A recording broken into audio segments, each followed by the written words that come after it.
I think what makes my art unique is kind of a blend of art and science. It's my science background that kind of informs my painting.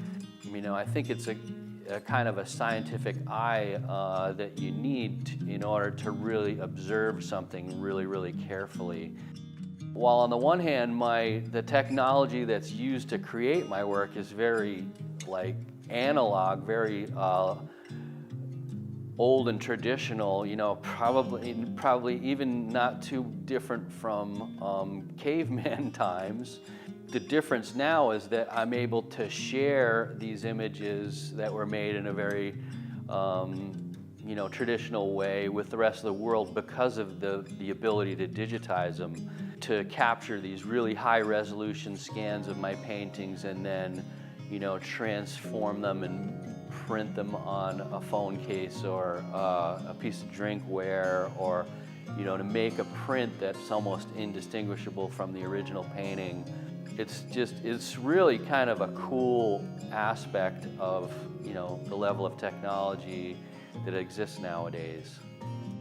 So the process of making an original painting starts with the concept, obviously. Ideally, that's you know, what I'm most inspired by. For example, lately I've been painting these tropical poison dart frogs, which are just absolutely stunning. The colors on these things are just kind of off the charts. And I start with a board. I use 3-ply birch that's actually from Baltic birch. And then I have the watercolor paper, which is imported from France. That's a really beautiful kind of natural white rag watercolor paper. And then I soak the watercolor paper in a bathtub, and I actually stretch the watercolor paper on the board and tape it down.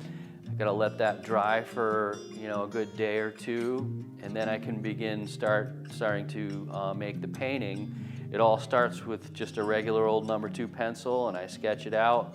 And that's kind of like the working, you know, kind of head-scratching, difficult part of the process. You know, that's where I kind of reference ichthyological books and, you know, natural history books, and look at different images. If I'm making a painting for someone of a particular fish that they caught, you know, I'll study those photographs and take measurements. And then it ends up being, you know, this accurate pencil drawing that I've done on the paper. And then kind of what I can think of as the fun part is the painting part. So after I've completed all the work of doing the pencil rendering, then I start with these big watercolor washes of watercolor and, you know, gradually build up layers and layers of the watercolor paint. I use Holbein watercolor paints, and I just really like the Holbein watercolor tubes. They're just have this real vibrant color quality to them. And then my watercolor brushes, I use Winsor & Newton Series 7 brushes, which are just, in my book, you know, the best brushes in the world. My goal for when someone puts one of my pieces of art in their house is that this piece of art is connecting them and people that visit them with nature, that they're gaining an appreciation for these creatures that I've taken so much time to paint.